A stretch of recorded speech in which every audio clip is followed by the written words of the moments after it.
नमस्कार, हरियाणा न्यूज देख रहे हैं आप और मैं हूं आपके साथ हितेंद्र। आपका स्वागत है हमारे खास कार्यक्रम हरियाणा डायरी में। इस कार्यक्रम का एक ही उद्देश्य है कि आप तक हरियाणा के हर उस विकास की जानकारी पहुंच पाए जो मुख्यमंत्री मनोहर लाल के नेतृत्व में लगातार किया जा रहा है। तो बने रहिए हमारे साथ और देखते रहिए हमारा खास कार्यक्रम हरियाणा डायरी।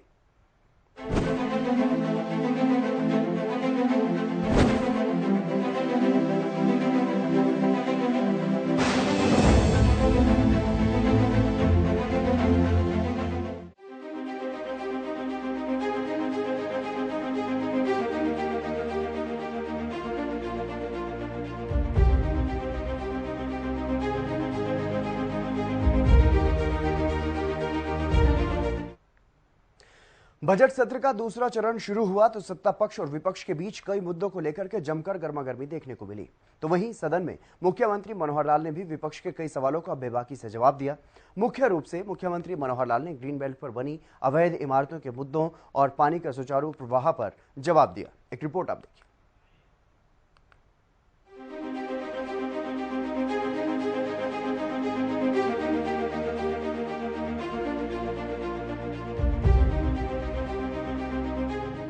हरियाणा विधानसभा के बजट सत्र की दूसरे चरण की कार्यवाही के दौरान सदन में कई मुद्दों पर सत्ता पक्ष और विपक्ष के बीच हंगामा देखने को मिला। तो वहीं बीच बीच में कई बार मुख्यमंत्री मनोहर लाल ने भी सत्ता पक्ष की तरफ से विपक्ष के सवालों का जवाब दिया। जब सदन में ग्रीन बेल्ट पर बनी अवैध इमारतों का मुद्दा उठा तो हरियाणा के सीएम मनोहर लाल ने कहा, प्रदेश में ग्रीन बेल्ट पर बनी अवैध इमारतों पर राज्य सरकार सख्त कार्रवाई कर रही है। अब तक सरकार के पास 1500 से अधिक ऐसी चिन्हित इमारतों की जानकारी प्राप्त हुई है। कई ऐसी इमारतों को ध्वस्त किया जा चुका है। मुख्यमंत्री मनोहर लाल ने यह जवाब हरियाणा विधानसभा के बजट सत्र में प्रश्नकाल के दौरान राज्य में सड़कों और राष्ट्रीय राजमार्गों पर ग्रीन बेल्ट पर बनी अवैध अनाधिकृत इमारतों के निर्माण के संबंध में पूछे गए सवाल पर दिया। इस मौके पर मुख्यमंत्री मनोहर लाल ने कहा कि ऐसी इमारतों की विस्तृत जानकारी, चाहे वह आवासीय या व्यावसायिक हो, वह कब बनाई गई, उन पर कब कार्रवाई की गई, एफआईआर इत्यादि जानकारियां सदन के पटल पर रखी गई हैं। इसके बाद भी यदि कोई विशिष्ट इमारत की जानकारी सरकार के पास आएगी तो उस पर उपयुक्त कार्रवाई करेंगे। उन्होंने कहा कि संबंधित विधायक के पास अगर ऐसी इमारतों की और भी कोई जानकारी है तो वह सरकार को दें, सरकार द्वारा आगामी कार्रवाई की जाएगी। हर प्रॉपर्टी का इसमें जवाब है कि कौन सी प्रॉपर्टी किस प्रकार की है, वो रेजिडेंशियल है या कमर्शियल है, उसकी डिटेक्शन कब हुई, कब उसकी जानकारी हमको मिली और कब उसका हमने उसके खिलाफ कार्रवाई की है, कब उसका एफआईआर की है, कब उसको डिमोलिशन किया है, जितनी डिमोलिशन होगी उसकी डेट दे दी है, जिनके खिलाफ एफआईआर कर दी है, बाकी जिनको नोटिस दिया उनका जवाब का टाइम उनको देना पड़ेगा। एक प्रोसेस है, तो हर एक प्रॉपर्टी का दिया है। इसके बाद भी अगर कोई पर्टिकुलर शिकायत किसी प्रॉपर्टी की होगी उसका जवाब अलग देंगे। ये टोटल 1500 जो बताई जा रही हैं सबका एक एक करके हो, हमारे पास 1500 जो सूची वो ये है। बाकी आपके पास कोई अतिरिक्त और हो तो आप बता दो हमें। 2400 14 1500 को दे दिया आपने, भैया ये कार्रवाई की हमने, ये कह रहे हैं 2400 है। आज बताओ 900 पे कब एक्शन हो गया? 900 की सूची ये दे देंगे तो हम एक्शन बता देंगे। आप 900 की सूची हमें दे दें, हम एक्शन बता देंगे। हमारे पास 1500 है। आपका गुड़गांव कमिश्नरी, आपका फरीदाबाद कमिश्नरी, आपकी रोहतक कमिश्नरी, आपकी करनाल कमिश्नरी, आपकी सबका मैंने टोटल बैठ के किया है। किया ही मैंने यहीं पर है। आप ये आपको ये 10 फिगर दे रहे हैं 1500, मैं अभी टोटल दे दूंगा कि 2400। आप टोटल दे देना, इसी रिप्लाई के अंदर आप टोटल दे देना, इसी रिप्लाई के अंदर अभी गिनती करने में आप टोटल दे देना। कितनी बिल्डिंग है? आप कह रहे हैं 1500 बिल्डिंग है, 2400 का आपका रिप्लाई है। 2400 का बहस करने का फायदा नहीं ना। नहीं, मैं जवाब ने दिया, ठीक। इसके अलावा नहीं कोई ये फिगर्स गलत इन्फॉर्मेशन नहीं, कोई फिगर्स के अंदर डिफरेंस है वो देख लेंगे। आप डिफरेंस दो तो जितनी आउट है वो तो है ही है। वहीं सदन में सरस्वती नदी के किनारे पानी के प्रवाह को लेकर भी सवाल उठे, जिसके जवाब में मुख्यमंत्री ने कहा, सरस्वती नदी के किनारों को ऊंचा उठाने और आसपास के रिहायशी इलाकों को बाढ़ के पानी को रोकने के लिए सरकार कदम उठा रही है। पानी का सुचारू प्रवाह करने की प्राथमिकता है। यदि कहीं पानी के प्रवाह में बाधा आ रही है तो उसकी जांच करवाकर उसे ठीक करवाया जाएगा। प्रश्नकाल के दौरान कुरुक्षेत्र जीटी रोड से झांसा तक सरस्वती नदी पर निर्मित पुलों की संख्या, रिहायशी इलाकों में पानी भरने के संबंध में पूछे गए सवाल के उत्तर में ये जानकारी दी। मनोहर लाल ने कहा कि सरस्वती नदी पर जीटी रोड, कुरुक्षेत्र से झांसा रोड तक बने अधिकतर पुल अवैध हैं। 8 पुल तो वर्ष 2010 से पहले के बने हुए हैं। एक पुल वर्ष 2014-15 में बना। यह पुल ग्रामीणों की मांग पर ही बनाए गए थे, लेकिन अब कहीं यदि पानी के प्रवाह में बाधा आ रही है तो उसे ठीक किया जाएगा। ग्रामीणों तथा जनप्रतिनिधियों की मांगों पर भी ध्यान रखा जाएगा। सदस्य साहिबान जो कह रहे हैं, क्योंकि आखिर सदस्यों की बात में भी कोई दम हो सकता है और गांव के लोगों ने जो प्रस्ताव किया उनकी अपनी आवश्यकता हो सकती है, लेकिन पानी का जो रुकना अगर कहीं सिद्ध होता है उस पर जरूर विचार करेंगे कि पानी फ्लो जो है नहीं रुकना चाहिए। उसकी एक बार जांच करा लेंगे कि पानी स्मूथ चलता रहे, और डिमांड गांव वालों की भी हमको माननी होगी। और पुल जो है ये बात ठीक है कि डिमांड के ऊपर बनाए गए हैं, आज नहीं बने, ये बहुत पुराने बने हुए हैं। कम से कम 9 पुल में से 8 पुल तो जैसा बताया 2010 के आसपास बने। केवल एक पुल, वो भी 2014-15 में एक डिमांड आई थी तब बना। लेकिन हमारा कहना है कि फिर भी कोई भी पुल हो, पानी का स्मूथ फ्लो ये हमारे लिए प्राथमिकता है। विधानसभा के बजट सत्र के दूसरे चरण में बजट पर चर्चा हुई और सदन में मुख्यमंत्री मनोहर लाल ने जनता के हित में कई बड़ी बातें कही। इतना ही नहीं, ग्रीन बेल्ट पर बनी अवैध इमारतों पर राज्य सरकार सख्त कार्रवाई कर रही है और इसे लेकर सीएम मनोहर लाल ने अपना रुख भी साफ किया कि अगर उन्हें और भी ऐसी कई शिकायतें मिलेंगी तो वो उन पर भी कार्रवाई करेंगे। वहीं पहले चरण में मुख्यमंत्री मनोहर लाल कह चुके हैं कि भ्रष्टाचार को खत्म करना है और इसके लिए एक अचूक उपाय भी सीएम ने बताया था। अपने उस विषय पर आता हूं जिसका मुझे जुनून है, जुनून ये है कि भ्रष्टाचार को खत्म करेंगे।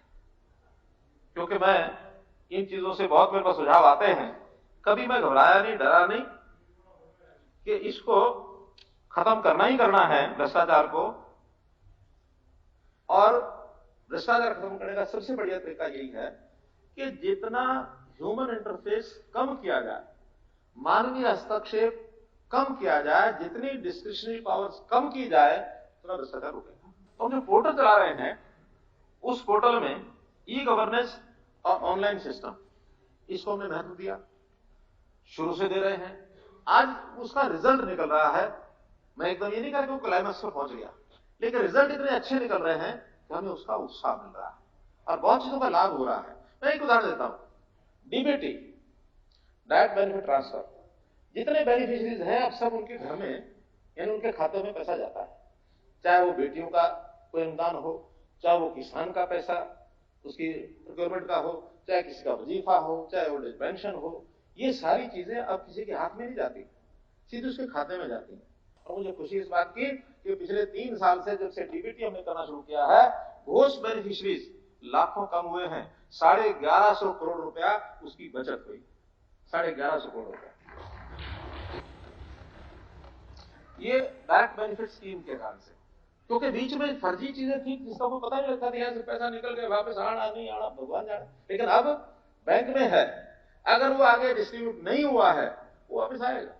जैसे मैंने एक पहले उदाहरण बताया, 11.5 करोड़ वापस आया, तो डिस्ट्रीब्यूशन होगा तो उस खाते में जाएगा, और डिस्ट्रीब्यूशन नहीं हुआ, रुक गया, तो उसकी आइडेंटिफिकेशन नहीं हुई तो वापस आएगा। इसलिए हमारे लिए तो एक चौकीदारी का काम ये सब कर रहे हैं। और इसके नाते से हमने जितने भी पोर्टल जो बनाए हैं, 100 से अधिक ऐप और पोर्टल बनाए हैं। ये पोर्टल का कमाल है कि गरीब की बेटी की शादी का शगुन, बुजुर्ग की पेंशन, विधवा की पेंशन, विद्यार्थियों की छात्रवृत्ति एक क्लिक से सीधे उनके खाते में जाता है। पोर्टल का कमाल है कि किसानों की अपनी जमीन की फर्द एक क्लिक से उनको फर्द मिल जाती है, अब पटवारियों के चक्कर नहीं काटने पड़ते हैं। ये फर्द का कमाल है। फर्द का ही कमाल है कि एक राष्ट्र एक राशन कार्ड, कि कोई व्यक्ति कहीं का भी देश में कहीं भी राशन लेना चाहे तो वो ले सकता है। इसलिए ये जो जुनून है, इस जुनून का नतीजा जरूर निकलेगा, इसी शाह समुद्र से नूर निकलेगा, ऐसा मेरा दावा। मुख्यमंत्री मनोहर लाल प्रदेश की जनता को लाभ पहुंचाने के लिए लगातार मेहनत कर रहे हैं। मनोहर सरकार में सभी वर्गों के लिए काम किए जा रहे हैं। जनहित में सख्त से सख्त फैसले लेने से भी मुख्यमंत्री मनोहर लाल पीछे नहीं हट रहे और अगर बात अपराधियों की हो या भ्रष्टाचारियों की हो तो उन पर कार्रवाई करने में भी सीएम मनोहर लाल बिल्कुल भी नहीं हिचकिचाते। इसलिए प्रदेश की जनता सीएम मनोहर लाल के कामकाज से खुश है।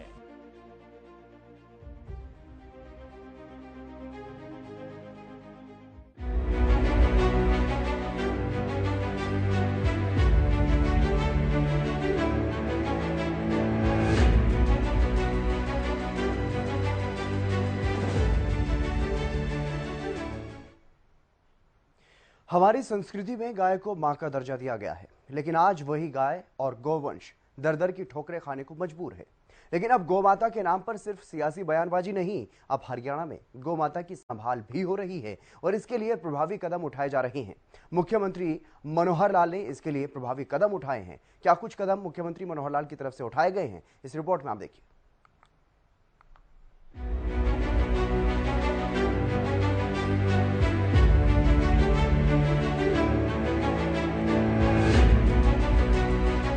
गौमाता, जी हाँ, हमारी संस्कृति में गाय को माता कहा जाता है, लेकिन दुर्भाग्य की बात यह है कि अब पशुपालक भी गायों को कम पाल रहे हैं। तो वहीं जब गाय दूध देना बंद कर देती है तो उसे आवारा छोड़ दिया जाता है और गौवंश यानी कि बछड़े और बैल को पहले ही आवारा छोड़ दिया जाता है। गौवंश की संभाल के लिए बड़ी बड़ी बातें तो की जाती हैं, लेकिन संभाल नहीं हो पाती।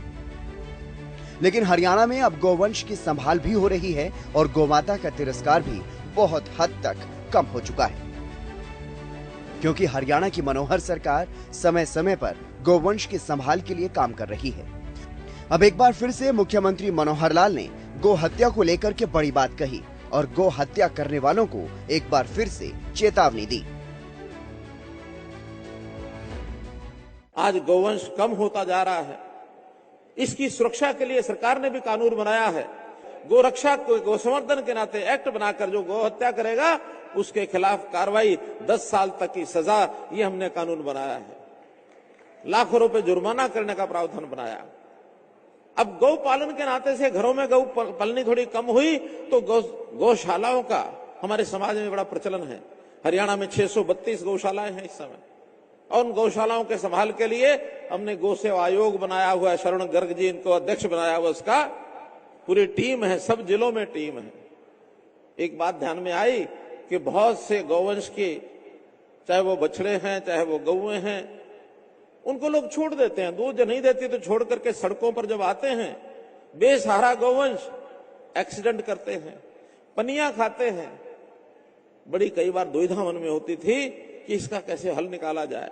इस बार हमने बैठे टीम के रूप में बैठ करके विचार किया कि जो बेसहारा गौवंश सड़कों वाला है इसको सबको गौशालाओं में लाएंगे और जो 40 करोड़ रुपया बजट हमारा पिछले साल था, इस बार 40 का 80 नहीं, 120 नहीं, 160 नहीं, 400 करोड़ रुपया बजट हमने तय किया। और इसमें गौशालाओं को उन्हीं को ज्यादा देंगे जो बेसहारा गौवंश को पकड़ने का काम हमारी नगर पालिकाएं, हमारे ग्राम विकास, पंचायती राज संस्थाएं वो करेंगी, लेकिन उसकी सेवा करने का काम जो गौशालाएं अपने जिम्मे लेंगे या कुछ नई संस्थाएं पंचायती अगर उनको जगह चाहिए वो जगह भी उनको देंगे ताकि गौशालाएं बनाएं और भरपूर अनुदान उनको देंगे ताकि उनके चारे का खर्च ये सब उनको दिया जा सके।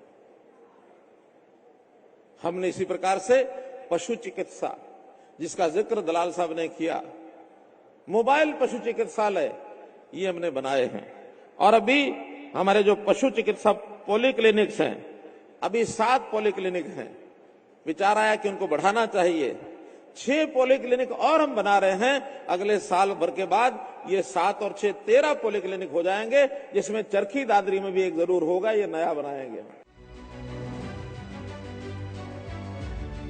जो गो हत्या करेगा उसको 10 साल की सजा और लाखों का जुर्माना, ये बड़ी चेतावनी गो हत्या करने वालों के लिए एक बार फिर से मुख्यमंत्री मनोहर लाल ने दी है। और साथ ही गौशालाओं के लिए भी 10 गुना बजट बढ़ाने का काम इस बार किया गया। हरियाणा की मनोहर सरकार सिर्फ घोषणा नहीं करती, उन घोषणाओं को धरातल पर उतारने के लिए भी पुरजोर कोशिश की जाती है और उसी का परिणाम है कि आज हरियाणा विकास के पथ पर तेजी से आगे बढ़ रहा है। मुख्यमंत्री मनोहर लाल कई बार कह चुके हैं कि सिर्फ इमारतें बनाना, सड़क बनाना इत्यादि ही विकास नहीं है, मनुष्य में संस्कार का निर्माण भी जरूरी है, मनुष्य का आध्यात्मिक विकास भी जरूरी है और इसीलिए अपनी संस्कृति को बचाने की मुहिम खुद मुख्यमंत्री मनोहर लाल ने शुरू की और इसकी शुरुआत गौवंश के संवर्धन से की गई। 8 साल पहले जब मुख्यमंत्री मनोहर लाल ने प्रदेश की कमान संभाली थी, तब से ही गाय और गौवंश की रक्षा के लिए मनोहर सरकार ने काम शुरू कर दिया था और इस बार बजट में भी मुख्यमंत्री मनोहर लाल ने गौवंश के संवर्धन के लिए भारी भरकम यानी 400 करोड़ रुपए का बजट पेश किया।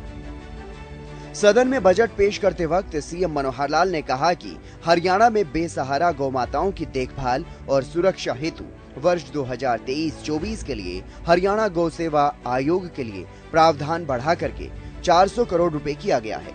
उन्होंने कहा कि हरियाणा गौ सेवा आयोग में पंजीकृत नई गौशालाओं के लिए ग्राम पंचायतों की सहमति से पंचायत भूमि उपलब्ध करवाई जाएगी। गौशालाओं को गोवर्धन योजना से जोड़ा जाएगा, जिसके तहत हर जिले में बायोगैस प्लांट बनाए जाने प्रस्तावित हैं। गौ सेवा आयोग के साथ पंजीकृत 632 गौशालाएं, लगभग 4.6 लाख बेसहारा पशु हैं। मैं बेसहारा पशुओं को रखने वाली गौशालाओं को उचित रूप से वित्तीय सहायता देने का प्रस्ताव करता हूं, ताकि गौशाला में गौमाता की देखभाल और सुरक्षा की जा सके।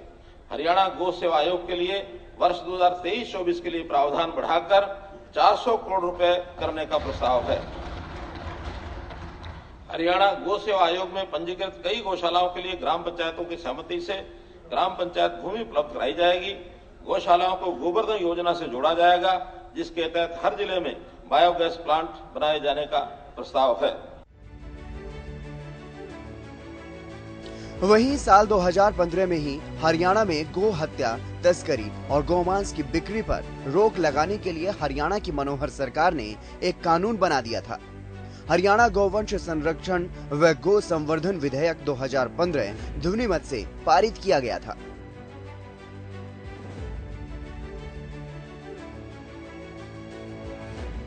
गौवंश संरक्षण कानून के अहम प्रावधान: गो हत्या को बनाया गया गैर जमानती अपराध,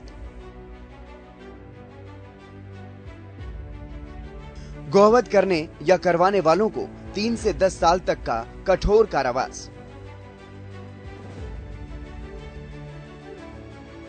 गौवध के आरोपी को 30,000 से 1 लाख रुपए तक का जुर्माना या 1 साल का अतिरिक्त कारावास,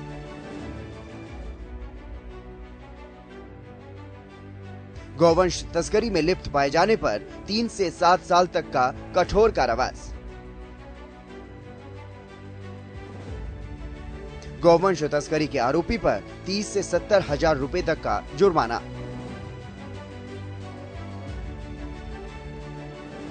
तस्करी में लिप्त वाहन को जब्त कर नीलामी में बेचने का प्रावधान,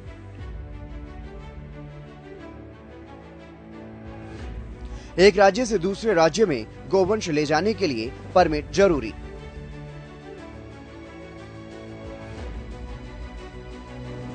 गौमांस और उससे बने उत्पादों की बिक्री पर पूरी तरह प्रतिबंध,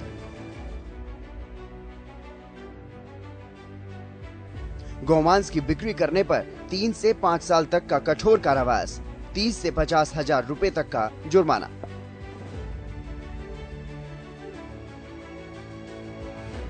यानी साफ है, मुख्यमंत्री मनोहर लाल गो हत्या करने वालों को बख्शने के मूड में नहीं है। और इतना ही नहीं, हाल ही में एक और फैसला मनोहर सरकार ने लिया है।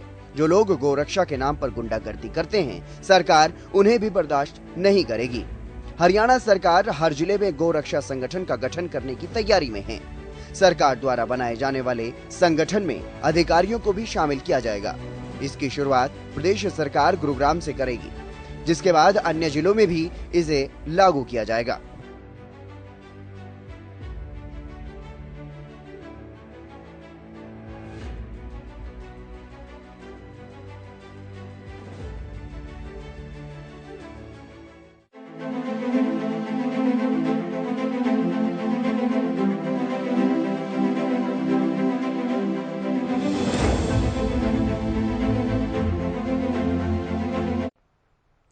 वहीं जनता की समस्याओं का समाधान करने के लिए मुख्यमंत्री से लेकर के तमाम मंत्री समय समय पर कष्ट निवारण समिति की बैठक करते हैं और इसी कड़ी में कृषि मंत्री जेपी दलाल ने सिरसा और गुरुग्राम में लोगों की समस्याओं को सुना।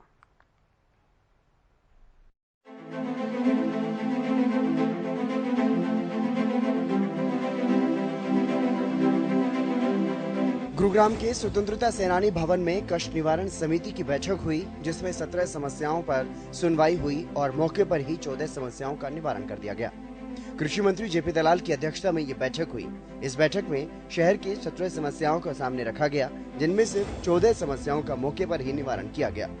नगर निगम, पुलिस, प्रदूषण विभाग और अन्य विभागों की इस बैठक में कई समस्याएं सामने आई, जिस पर कृषि मंत्री जेपी दलाल ने यहां पहुंचे और शिकायतकर्ताओं से उनकी शिकायतें सुनी और उसके बाद अधिकारियों से इन सभी समस्याओं के बारे में जानकारी लेकर मौके पर ही उनका निवारण कर दिया। गुड़गांव ग्रीनसीज कमेटी की मीटिंग हुई। इसमें 17 परिवार थे, जिनमें से 14 का हमने निवारण किया है, 3 को पेंडिंग छोड़ा है। और इस मीटिंग में हमने ये भी फैसला किया है कि ज़्यादातर शिकायतें गुड़गांव के अंदर एमसीजी से संबंधित हैं, तो एक मीटिंग हम अलग से अधिकारी और जनता की पब्लिक ग्रीवेंसेस सुनने के लिए एमसीजी के अधिकारियों को बुला के अलग से करेंगे और वाइड पब्लिसिटी करके जितने भी एमसीजी शिकायतें हैं उसकी सुनवाई करेंगे। दूसरा, हमारे जो ग्रीनसीज कमेटी के सदस्य हैं उनको भी ज़्यादा पार्टिसिपेशन के लिए एक मीटिंग उनके साथ भी अगली मीटिंग से पहले करेंगे। और हमारा मकसद ये है कि जितनी भी जनता की समस्याएं हैं वाइडर स्कोप हो, ज़्यादा से ज़्यादा जो हमारे जनता की समस्याओं का समाधान हो। और अधिकारियों को हम यही कहते हैं कि यहाँ ज़्यादा शिकायत आते हैं तो इसका अर्थ ये माना जाएगा कि आप जनता की सुनवाई नहीं कर रहे, और जो अधिकारी अच्छा काम करेगा उसको हम इनाम देंगे और जो ठीक ढंग से काम नहीं करेगा गुड़गांव में उसके खिलाफ कार्रवाई करेंगे। सर, आज पुलिस के खिलाफ एक कंप्लेंट आई, उसका पुलिस के खिलाफ एक कंप्लेंट आई, इंक्वायरी सही नहीं की गई। ऐसा है, जो भी मैंने आपको बताया है कि जो 17 शिकायत आई थी, 14 के हमने कर दिया, 3 को पेंडिंग रखा है। शिकायत अलग अलग विभाग की आती रहती है और हर शिकायत पर कार्रवाई हम करते हैं। इससे पहले जेपी दलाल सिरसा में कष्ट निवारण समिति की बैठक लेने के लिए पहुंचे थे। कष्ट निवारण समिति की बैठक में कुल 15 शिकायतें रखी गयी, जिनमें 12 का मौके पर ही निपटारा कर दिया गया और 3 शिकायतें अगली मीटिंग के लिए पेंडिंग रख ली गयी। जेपी दलाल ने इंतकाल में देरी किए जाने के मामले में पटवारी के खिलाफ दोषी अधिकारी को चार्जशीट करने के आदेश भी दिए गए हैं। कुल मिलाकर हरियाणा सरकार के तमाम मंत्रियों से लेकर स्वयं मुख्यमंत्री भी इस तरह की बैठकों के जरिए जनता की समस्याओं का समाधान करते हैं।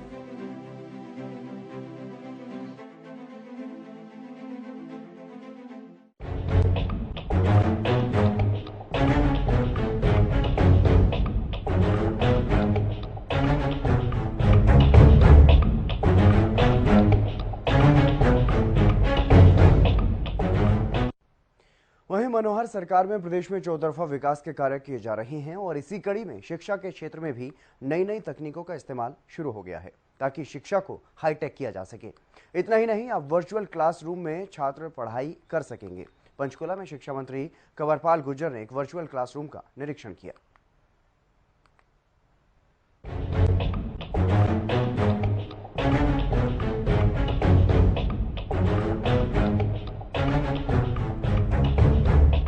मनोहर सरकार में हर वर्ग का ध्यान रखा जा रहा है और खास तौर पर बच्चों की पढ़ाई लिखाई का ध्यान रखा जा रहा है, ताकि बच्चों को आधुनिक शिक्षा मिले और हरियाणा के बच्चे किसी भी क्षेत्र में पीछे न रहें। सरकारी स्कूलों में भी उच्च गुणवत्ता और अत्याधुनिक तकनीक से बच्चों को शिक्षा दी जा रही है। शिक्षा मंत्री कंवरपाल गुर्जर ने शिशु गृह सेक्टर 15 में बने वर्चुअल क्लासरूम का निरीक्षण किया।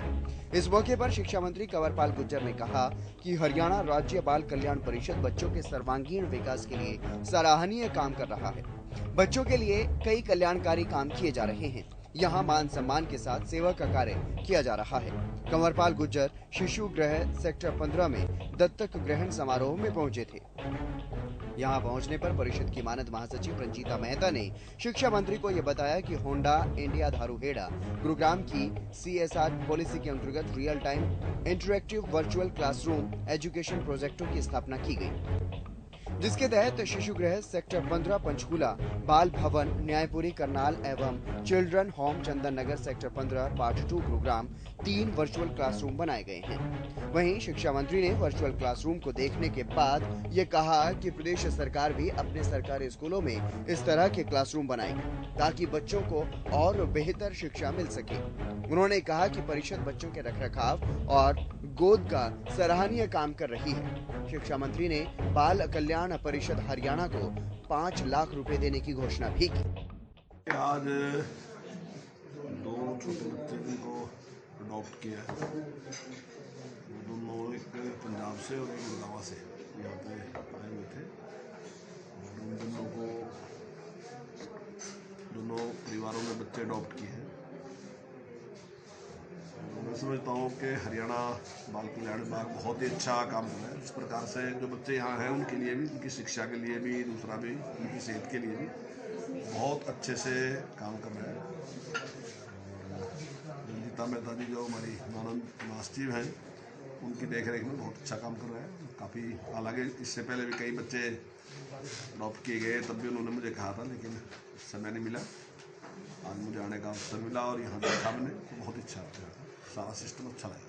चैनल के माध्यम से सर जो अडॉप्ट बच्चे को लेना चाहते हैं, कुछ इस लेटर पे है कि लंबी प्रक्रिया होती है, तो उनको क्या मैसेज देना चाहेंगे? कुछ ऐसा? देखिए, लंबी प्रक्रिया तो सुरक्षा की दृष्टि से होती है, वैसे तो कोई नहीं है। हालांकि कोई सरकार का कोई ऐसा ध्येय नहीं होता कि किसी को उसमें, लेकिन सुरक्षा की दृष्टि से, क्योंकि हम एक बच्चा देने लग रहे किसी को, तो उसके बारे में पूरी जानकारी विभाग के पास होनी चाहिए। कहीं ऐसा ना हो कल फिर एक नई समस्या होगी भी ठीक तरीके से उसको रखा नहीं गया, तो उसकी आमदन कितनी है, किस प्रकार से, सारे का सारा उसकी जानकारी पहले विभाग लेता है और उसके बाद ही बच्चा देता है। मुख्यमंत्री मनोहर लाल के नेतृत्व में हरियाणा की मनोहर सरकार शिक्षा के क्षेत्र में अभूतपूर्व काम कर रही है। शिक्षा की गुणवत्ता में सुधार करना हो या उच्च तकनीकों का इस्तेमाल करना हो, मनोहर सरकार की यही कोशिश है कि सरकारी स्कूलों में भी निजी स्कूलों की तरह हाईटेक शिक्षा दी जाए, ताकि सरकारी स्कूलों में पढ़ने वाले छात्र किसी भी प्रतिस्पर्धा में पीछे ना छूटे।